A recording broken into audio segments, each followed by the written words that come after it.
Good morning. Thank you for joining us. Morning. Thanks for having me. I'm going to start with the announcement of today. So Binance is the first crypto exchange to secure global license from Abu Dhabi Global Market. So tell me more, what does it mean for Binance and how will it impact your operations? Well, so today we make two very exciting announcements. The first is we have crossed 300 million users around the world. So we are very grateful to our users. The second very important announcement is another proud milestone for us, is that we have achieved another first, the first global exchange to secure a very comprehensive regulatory approval from a world-recognized regulator, the Financial Services Regulatory Authority from ADGM. So what this means is that Binance as an entity will be regulated across all its business operations, its global liquidity is regulated, so all our functions will be regulated by the FSRA. And this is a very important milestone because it means for ourselves and for the crypto industry that we are the most trusted. We aim our firm commitment to be the most trusted, most compliant and transparent platform around the world. Will that lead to any changes when it comes to your users, whether here in the region or globally? Well, so for people that know the FSRA, right, it's a world-recognized regulator, very respected. It has great connectivity around the world and a lot of regulatory cooperation from the east to the west. What it means to our users is we'll be subject to the regulatory scrutiny of ADGM, and we're upholding ourselves to the highest standards in terms of governance, compliance, in terms of investment protection, as well as risk management on those fronts, right? So we are working very closely to uphold global standards. And this also means that going forward, we'll be expanding globally using platforms with greater connectivity, greater interaction, greater cooperation with global institutions, payment providers around the world. You think that this will help reach your 1 billion users target? Absolutely, absolutely. We're building the most trusted, most compliant platform, and a lot of users, both institutions as well as retail, need that assurance, right? So we're making a very firm commitment on that front. Richard, I think it's important to talk about what's happening in the crypto market. Bitcoin had probably one of the sharpest shakeups this year. In your mind, is this probably a healthy reset or a warning of a deeper weakness ahead? Well, I think it's important to remember that crypto is like any other asset class, is subject to macroeconomic condition. So there are broader things at work, right? So, and also as with any asset class, you go through different periods of volatility, you go through market cycle, so it's not unique to us. But if you take a longer term view, just zoom out. We started 2024, where Bitcoin was 40,000. So even at today's standards, it has more than double, right? But if you look at the long-term trend of crypto and Bitcoin, is on the uptrend. And the drivers and momentum is very, very strong. So if you look at last year and this year, there are so many institutions, so many corporates, family office, corporate treasuries now embracing and starting to allocate into crypto. You have so many utilities coming through very strongly, right? So stablecoin, in terms of market capitalization and users, jumped 50% this year. If you look at crypto payments, Binance Pay started this year with 12,000 merchants. Now we have 21 million merchants globally. You can see the exponential pace of growth and adoption. And of course, things like tokenization, which is a key use for crypto and blockchain technology. So if you look at the fundamental momentum and drivers, they are very strong for the long term. So I remain, very bullish for. Tell me, what's your long-term outlook? Kathy Wood was on the show 2 weeks ago, and she still sees a massive upside to Bitcoin. She mentioned numbers like $750,000, 1 million.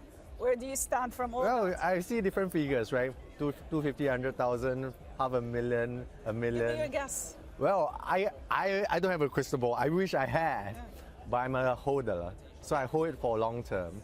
And crypto and Bitcoin has never disappointed me.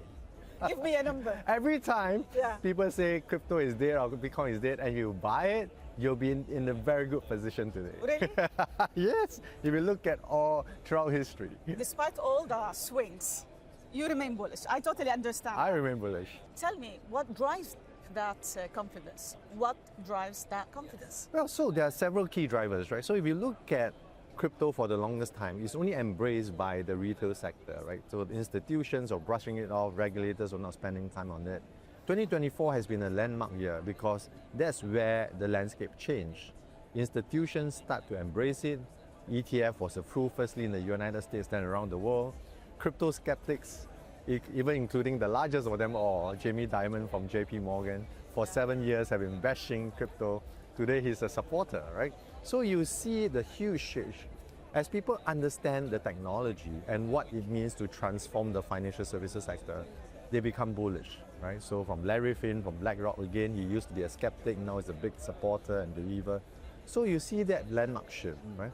And we are still very early in the journey. We're about 7% crypto adoption globally. And many institutions and corporate investors are now starting to do their due diligence, come in. So the market is now broadening and deepening. It makes for a healthier marketplace. So the long-term prospect is very... Richard, do you think that is because they are convinced with the fundamentals of Bitcoin and crypto, or they're doing that because of the increasing demand of clients? Well, I think it's a mix of both. They now understand that this technology will transform financial services. Because if you look at financial services the way it is today, if you want to rethink the future and want to rebuild financial services, you will not be based on today's very arcade infrastructure. If you do a fund transfer cross-border, it takes 2 to 3 days for the recipient to receive that. It's very expensive, very high cost. There's no certainty that you reach the recipient. If you do it by crypto, it's instantaneous at a fraction of the cost, which is why now corporate treasuries are holding crypto, because it gives them the flexibility to manage their funds on a 24/7 basis, which is why you look at stablecoin issuance now skyrocketing through the roof.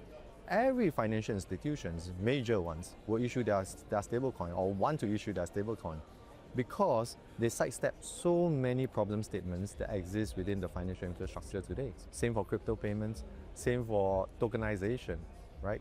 Today, if you trade a stock, you still have to do T+2, T+3 settlement. If you do it via tokenization, it's instantaneous. You give clients a choice to switch their funds allocation any point in time on a 24/7 basis. With the increasing institutional flows, how are you preparing for what is called large whale movements? Well, so Binance, we are building ourselves to be the exchange to support Web 2 and Web 3 convergence, and the best centralized and decentralized exchange, bring together the features of centralized and decentralized, CDFI platform on that front, right? So now we're starting to work with many global institutions. We have announced partnership with Franklin Templeton, the BlackRocks of the world, and many are in the pipeline, right? So we're very excited with the future. With us working together very closely, we hope to support our global users in terms of their crypto journey. So no crypto winter? Especially with concerns you can't speculate, right? Yeah. As I said, any assets will go through volatility, will go through market cycle, right? I can't predict the future, but I remain a long-term bull. What's your take on the concerns over what's happening with the strategy now? Well, I speak to Michael several times now. I do think that the CEO of strategy, I think that they have a well thought out plan in terms of risk management process.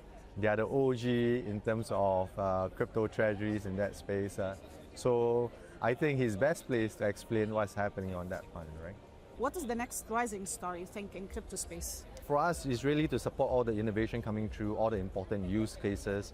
I do see a rapid acceleration of all the important use cases, right?